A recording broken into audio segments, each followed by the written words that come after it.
Pemerintah abai pada nasib petani Indonesia. Petani dan lahan pertanian kian sedikit.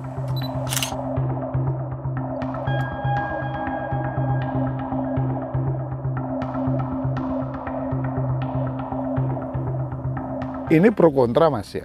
Kalau saya sebagai petani, ini perlu. Karena mengingat bahwa Indonesia itu adalah negara-negara agraris, bergerak di bidang sektor pertanian. Yang sebenarnya yang harus diperhatikan oleh negara, ini adalah petani. Bukan artinya di sini petani tidak diperhatikan dengan negara, itu bukan. Yang perlu difokuskan itu sebenarnya petani. Saat ini saya nyadar, saya menjadi petani bukan bergerak di sektor pangan, tapi saya bergerak di buah, Mas. Secara tidak langsung, kami petani dari Njirabon nggak mau nanam tanaman pangan, itu demo tanpa keluar-keluar, Mas. Kita nggak mau menanam tanaman pangan, kita nanam jenis kultu.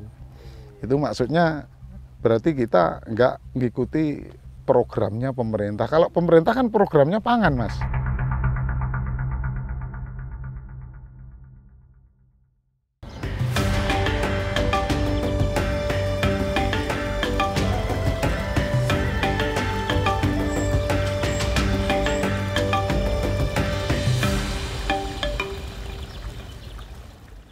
Ayo support Pecah Telur dengan gabung membership level 1, level 2, atau yang level 3. Ini yang paling menarik untuk teman-teman baik pebisnis pemula atau pebisnis menengah. Klik tombol subscribe dan juga gabung atau join di bawah. Terima kasih, selamat menonton video persembahan dari kami.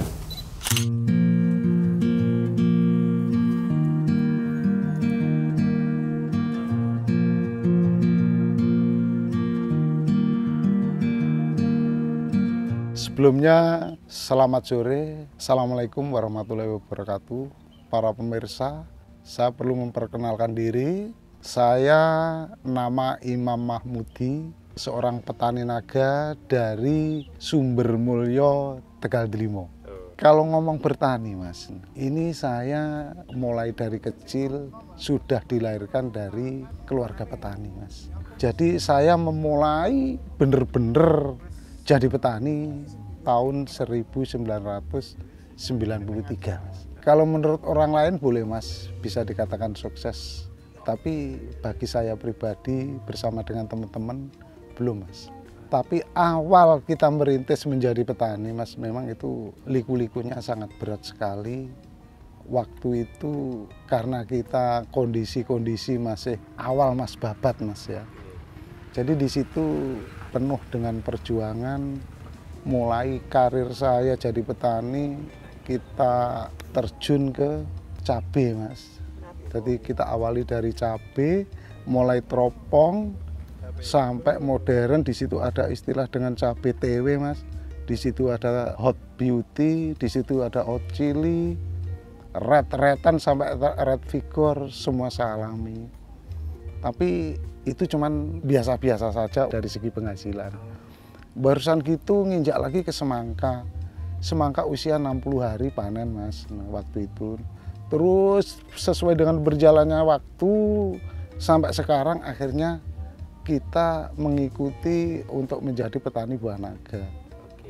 Lah akhirnya untuk buah naga sendiri kalau kita pelajari, Mas, di situ adalah usianya sama dengan tanaman semangka, Mas. Bedanya hanya kalau semangka setelah dipanen itu tanam lagi, kalau buah naga tidak. Kalau usianya sama, Mas. Jadi mulai dari bunga sampai bisa dipanen usianya 60 hari. Nah, selama ini mulai awal dari saya menjadi petani cabai sampai sekarang, Mas, bisa untuk mencukupi keluarga saat ini, Mas, untuk tanaman buah naga. Jenengan buah naga sudah berapa tahun, Pak? Lebih dari 15 tahun, Mas. Jadi mulai dari buah naga putih sampai sekarang operalih ke yang merah yang jenis mawar, Mas. Bahkan ini merintis untuk uji coba itu berada di lingkungan saya. Ini kita mencoba yang kuning yang jenis golden. Itu sudah mulai kita rintis. Karena antisipasi setelah punahnya yang merah, ini untuk kalangan kaula mudanya ini benar-benar kita pikirkan agar ada jalan keluar setelah punahnya si merah.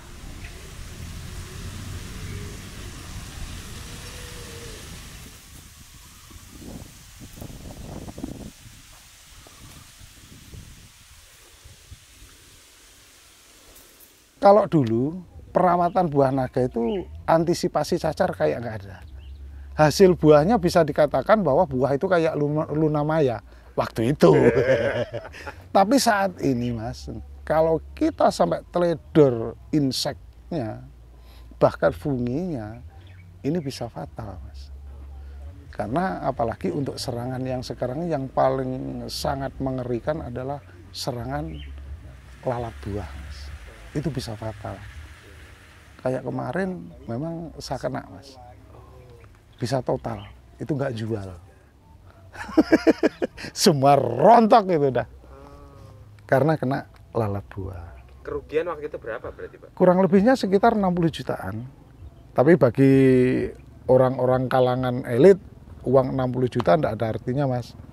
Tapi bagi kalangan saya seorang petani, kita rugi 60 juta. Itu udah fatal. Sebelumnya mohon maaf, karena saya di sini adalah sebagai sesepuhnya anak-anak petani muda yang berada di kalangan Jerabon, ya. Jadi saya bukan memakai gaya kata, Mas. Jadi memang saya loyal, orangnya loyal. Siapapun yang kepingin budidaya buah naga, oke, saya kawal Mas. Tapi kalau saya membuat prinsip gaya kata Mas, siapa yang di depan mesti tak suruh minggir. Siapa yang ikuti saya mesti tak pancal Mas. Tapi saya tidak. Justru anak muda saya arahkan. Entah caranya kasar, entah caranya halus, itu saya berusaha gimana anak ini agar bisa mengikuti jejak saya. Akhirnya alhamdulillah sekarang bahkan yang masih baru lulus SMA udah tergiur, nggak mau kuliah, langsung terjun ke buah naga. Sukses. Jadi kita ini kan kalau jadi petani naga itu kan petani ekstrim Mas. Di situ kita menentang arus Mas. Jadi yang sebenarnya itu bukan musimnya Mas. Kalau musimnya naga itu dalam 12 bulan, yang 5 bulan ditempati untuk musim, yang 7 bulan itu untuk di luar musim. Kalau di luar musim Mas, di situ dibantu dengan sinar ultraviolet. Dengan kata lain, kita perlu penyinaran. Nah, kalau petani Jerabon itu udah tahu Mas, kalau listrik itu bukan untuk mengeluarkan bunga, bukan. Itu untuk menambah fotosintesis. Kalau udah fotosintesis, pengaturan kita antara N dan P itu harus imbang. Kalau nanti tinggi N-nya, itu pendapatannya semai. Tapi kalau paling tidak imbang, itu pendapatannya nanti bunga. Ini tinggal pengaturan kita. Makanya saya katakan bahwa di sini petani naga itu ekstrim, karena di situ keluarnya si buah naga ini tergantung si perawat. Kalau ngerawatnya keliru, lebih tinggi N-nya, keluarnya semai Mas. N dan P itu apa tuh Pak? Nitrogen sama di situ fosfat.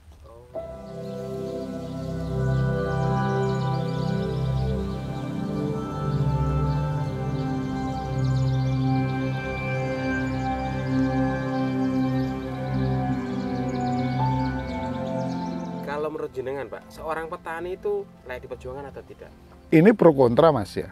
Kalau saya sebagai petani, ini perlu. Karena mengingat bahwa Indonesia itu adalah negara-negara agraris. Bergerak di bidang sektor pertanian kan. Yang sebenarnya yang harus diperhatikan oleh negara, ini adalah petani. Bukan artinya di sini petani tidak diperhatikan dengan negara itu, bukan. Yang perlu difokuskan itu sebenarnya petani. Saat ini saya nyadar, saya menjadi petani bukan bergerak di sektor pangan, tapi saya bergerak di buah Mas. Secara tidak langsung, kami petani dari Jerabon nggak mau nanam tanaman pangan, itu demo tanpa keluar-keluar Mas. Kita nggak mau menanam tanaman pangan, kita nanam jenis kultu. Itu maksudnya berarti kita nggak mengikuti programnya pemerintah. Kalau pemerintah kan programnya pangan, Mas. Mas, sekarang itu antara biaya, Mas, antara biaya dengan penghasilan kalau kita bergerak di pangan, Mas, itu sangat tipis, Mas. Ya ibarat kita ini mau beli motor aja susah. Sekarang kita tanam 1/4 hektar, Mas. Itu kurang lebihnya sekitar 1.750 meter luas. Itu biaya menjadi tanaman kurang lebihnya sekitar 2.500.000, Mas. Selama 4 bulan, itu nanti kalau udah panen, itu cuma mendapatkan sekitar 5 sampai 5,5 juta. Kalau harga turun, itu bisa 4 juta, Mas. Untungnya berapa? Kalau kita pengen punya motor aja nggak usah neko-neko, dah sulit. Kalau naga berbeda, Mas. Berbedanya di sini kan permasalahannya ditanam, Mas. Kalau naga mulai keluar bunga sampai dipanen, Mas, ini usia 60 hari. Keluar sampai dipanen ini 60. Nah, setelah dipanen jebret, nah, bedanya kan nggak tanam lagi, Mas.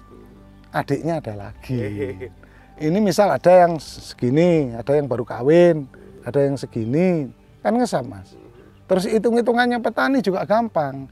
Sekarang kalau kita punya buah, misalnya kita punya buah 1.000. Kita hitung sekitar 5 on, kan berarti kita udah dapat sekitar 5 kintal. Jadi sebelum dipanen, petani tahu dah. Naga saya besok kalau dipanen dapat sekian kintal, itu tahu. Kurang lebihnya yang ini sekitar 15 sampai 17 tahun. Ini ibarat manusia, ini Joko sehatnya, Pak. Bukan Joko Loro. Oh, ya. Ini Joko sehatnya ini. Ya ini.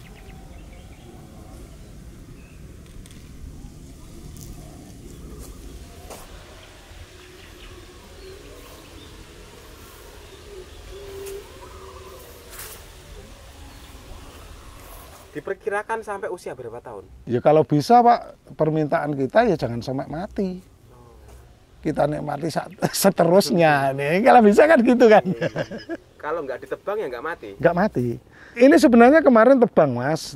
Jadi kita proses, cuma ini ada yang saya rahasiakan sedikit, tapi saya nggak mau menjabarkan karena tanah sini pH-nya udah turun, Mas, tinggal 2, sekian maksimal, pH meter tanahnya cuma 3. Kita berusaha memasukkan binatang yang dikatakan di situ mikroba.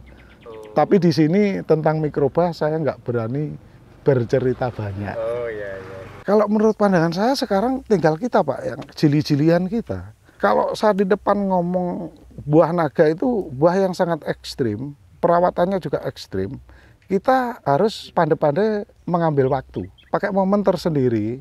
Seandainya kita melihat satu bulak ini ya misalnya, ini sudah ada yang menyala. Kalau bisa kita jangan, kita berada di belakangnya. Jadi dengan kata lain kita mengambil selah dari buah.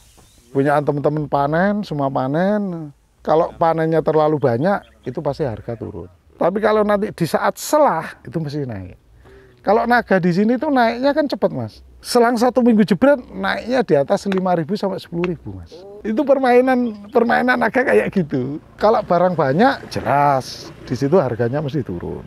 Tapi di saat barang sedikit harga langsung naik. Ini udah tradisi. Jadi untuk wilayah Indonesia ini kan yang paling besar kan di Banyuwangi. Bahkan sampai kualitas buahnya saja ini yang paling bagus ini dari Tanah Ceket, Kecamatan Tegal Delimo. Kalau dari Tanah Merah itu kualitas buahnya masih kurang, cepat busuk atau gimana. Kalau dari Tanah Ceket kita tahan sampai 1 bulan tidak ada masalah, Mas. Untuk wilayah Tegal Delimo yang wilayah 1 Ulu-Ulu, 1 Joyotirto, ini kurang lebihnya sekitar 250 hektar yang di sini. Yang sebelah situ belum lagi yang sana. Kalau 500 hektar itu lebih, Mas, yang sekitar sini. Belum lagi yang di luar desa. Ini khususnya yang di Desa Tegal Delimo, Kecamatan Tegal Delimo, Desa Tegal Delimo. Tapi kalau ngitung 1 kecamatan, banyak, Mas. Sekarang kan semua kan ikut, Mas. Kayak listrik aja ini ya. Ini kalau udah mulai pukul 12 ini udah berat ngangkatnya. Semuanya fokus ke naga. Ini kayaknya udah mulai sumbang. Karena dasarnya sekarang lokasi. Lokasi kan sudah hampir habis tanamin naga semua. udah sumbang dah, mulai Udah mentok ya? udah mentok, mulai mentok. Ya makanya kalau udah mentok, kalau kita mau bermain, ya kita bermain waktu.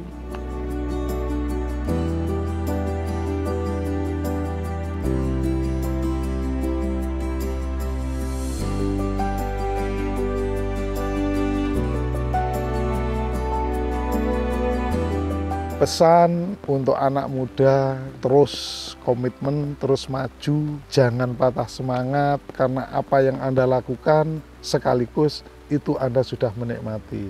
Jangan malu, terus maju.